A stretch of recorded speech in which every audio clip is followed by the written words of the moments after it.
So, are you just sick of this sense of apathy that you are seeing amongst your students in your classroom or school? If you're like the educators that I have been speaking to in schools and on social media, this sense of apathy that our students are just displaying is, for some people, just out of control. Well, in today's video, we're going to talk about this sense of apathy that we're seeing amongst our students and what is causing this sense of apathy.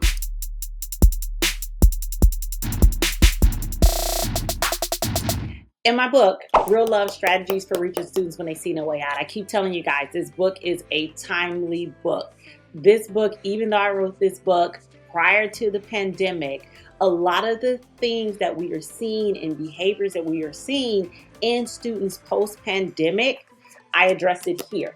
So as many of you guys know, I was a student who I would say if I had to talk to my teachers, now they would probably, especially my high school teachers, they would probably describe me as being a student who was apathetic, especially during my freshman year of high school, my sophomore year of high school, and maybe a lot of my middle school years. And so one of the things I talk about in this book, Real Love Strategies for Reaching Students When They See No Way Out, is the fact that what drove my apathy was I did not see a way out of my current situation. So let's unpack this concept of this idea of students and apathy and why are they showing up in our classrooms and in our schools just really seeming like they don't care. Before we really jump into this topic, let's first get a working definition of apathy. Apathy is really this lack of enthusiasm, this lack of care, this lack of concern, just this overall lack of interest in what it is that we think our students should care about, be concerned about, or be interested in. One of the things that I'm seeing is educators are like, oh my God, they just don't care. Like they come to class, they sit in class, they want to sit on their phones, they don't want to do any of the work when you are trying to maybe redirect or create correct behavior. Like students are just not responsive to it. Why is this? So I think when we focus on apathy, right, and what's just this whole why are students acting like this, we as educators are getting so caught up in the symptom. Apathy is the symptom. What we need to be focusing on is what are some of the causes of apathy amongst our students and why are they just disconnected? They really seem like they don't care about learning. They don't care about content. They don't care about this idea of behaving in school. Like they just don't care. They are so out of it. Like, why? First thing I want to talk about, like, when we think about this idea of apathy and why students just seem like they are not enthusiastic about learning, they lack concern for learning. Because the first thing that we have to understand is our students they're humans. And one of the things that we all know as humans is that we don't care about the things that are not important to us. Like, I hate to break it to you, students don't care about your content. They don't care. Students don't care about what you are teaching. The reason why they don't care is because you have yet to convince them as to why they should care. So let's unpack this first. So many of us, especially us, who are from, like we're millennials, we grew up in this culture, and even people who prior to millennials, we grew up in this culture of academics and education was the key to success, right? It was just you go to school, you learn what you're supposed to learn.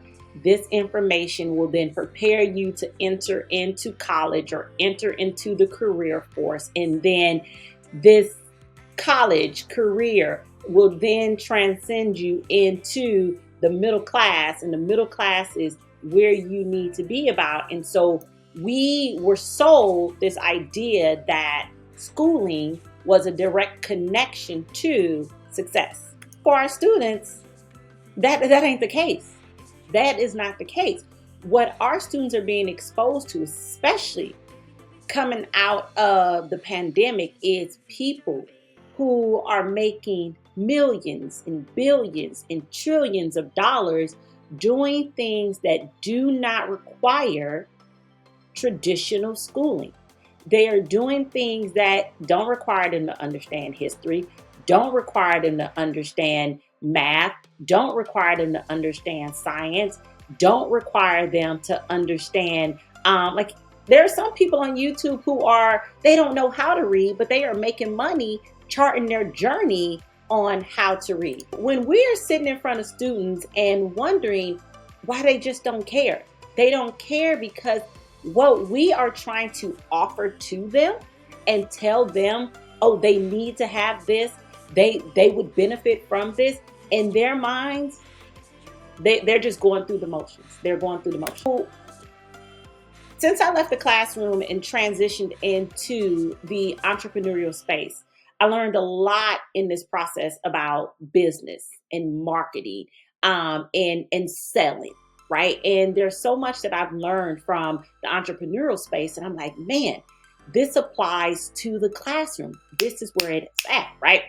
And so in the business space, right? And I'm using this as just a way to connect it back to what's happening in the classroom to understand this apathy, right? People are not going to buy anything from a person that they don't see as a value add to their life, right? So that's where marketing comes in to place. That's why companies like Coca-Cola, companies like Nike, they spend so much money on advertising because the purpose of the advertising is to help you understand how their product is going to meaningfully transform and impact your life so that they can get your attention first. And then after they get your attention and your time, then they will soon get your money. For our classrooms and our schools, the currency that we want is, we don't want our students' money, right? What we want is their attention.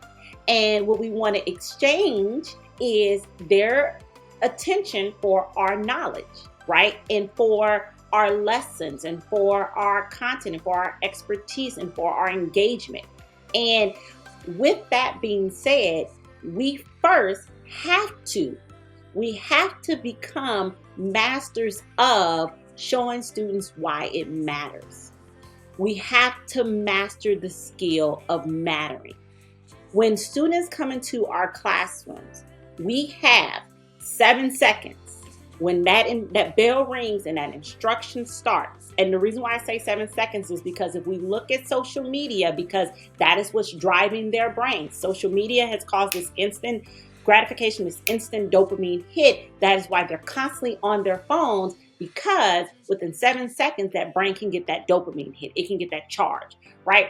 So we got anywhere between 7 and 30 seconds from when we start that lesson to solidify why this is important to you and why you should be paying attention to what I have to offer you, because what I'm about to do is going to meaningfully impact and change your life. So as you were trying to understand this concept, I want you to understand, as you were scrolling social media, right? As you were scrolling Amazon, as you are in the store shopping, think about yourself as the consumer. What is it about a product that made you stop and say, man, I want that.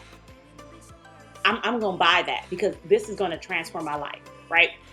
As you think about a book that you purchased, you think about a course that you signed up for, you think about when you go and get your hair done, your nails done, a pedicure, a haircut, whatever it is.